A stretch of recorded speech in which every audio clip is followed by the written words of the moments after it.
স্বাধীনতা কেউ দেয় না, সেটা ছিনিয়ে নিতে হয়। নমস্কার। নেতাজির ১২৬তম জন্ম শতবর্ষিকী উপলক্ষে যেই দুটো বাংলা সিনেমার কথা না বললেই নয়, একটি হলো ২০১১ সালে মহেশ মাঞ্জরেকরের পরিচালনায় এসেছিল আমি সুভাষ বলছি, যেটি একটি মারাঠি ফিল্ম, সেটার বাংলা রূপান্তর। এবং আরেকটি হচ্ছে আমাদের প্রসেনজিৎ চট্টোপাধ্যায়ের গুমনামি, যেটা ডাইরেক্টর ছিলেন সৃজিত মুখার্জি।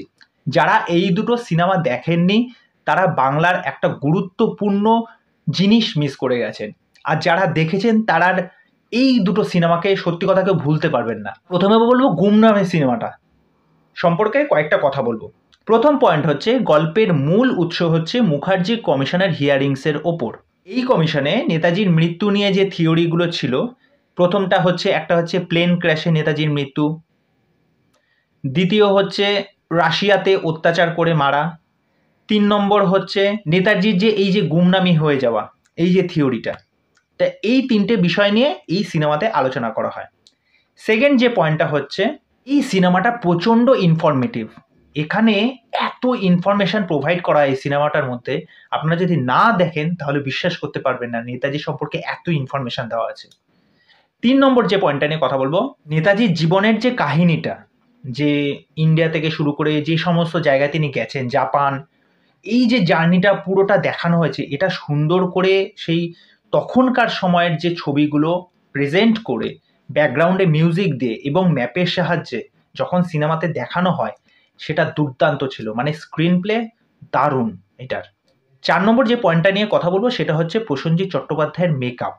এখানে সোমনাথ কুণ্ডু প্রসেনজিৎ চট্টোপাধ্যায়কে যে মেকআপ দিয়েছেন, আর এখানে প্রসেনজিৎ চট্টোপাধ্যায়ের অনেক কটা লুকস আমরা পেয়েছি, মানে জাস্ট ফিনোমেনাল। আর ৫ নম্বর পয়েন্টটা হচ্ছে প্রসেনজিৎ চট্টোপাধ্যায় নিজে, তার যে পারফরমেন্স, অনবদ্য পারফরমেন্স, দেখার মতো। কেননা সে যখন তার চোখ মুখের এক্সপ্রেশন, সে যখন কথা বলছে, সে যখন হাঁটছে, ঠিক আছে, প্রত্যেকটা বিষয়ে নিখুঁত। আমার দুর্দান্ত অভিজ্ঞতা আছে এই সিনেমাটা নিয়ে, আমার তো দারুণ লেগেছে। তা তোমরা যারা এখনও দেখোনি তারা গিয়ে এই সিনেমাটা দেখে এসো। এবার সেকেন্ড যেই সিনেমাটা নিয়ে কথা বলবো, আমি সুভাষ বলছি, যেখানে দেখা যাচ্ছে যে দেবব্রত বোস, সে একজন ছাপোষা সাধারণ মধ্যবিত্ত। সে সমাজে একটা থাকে, তার একটা নিজস্ব সংসার আছে, কিন্তু পারিপার্শ্বিক লোকজনেরা তার পেছনে নানা রকমভাবে পড়ে আছে। মানে যেই সমস্ত লোকজনেদের সাথে তার ওঠা বসা, চারপাশ থেকে সে অবহেলিত হচ্ছে, নিপীড়িত হচ্ছে।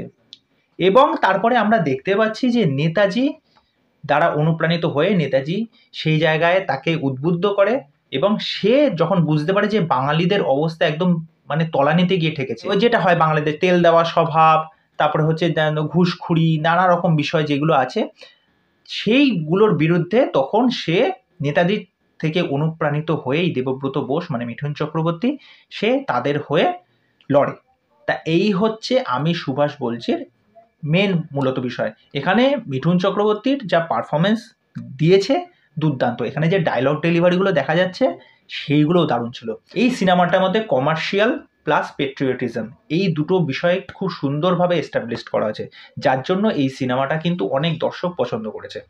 তা যাই হোক, এই ছিল বক্তব্য বিষয়। তোমরা যারা এখনও এই দুটো সিনেমা দেখোনি তাদেরকে বলবো তোমরা এই সিনেমাটা দেখো, তোমাদের অবশ্যই ভালো লাগবে।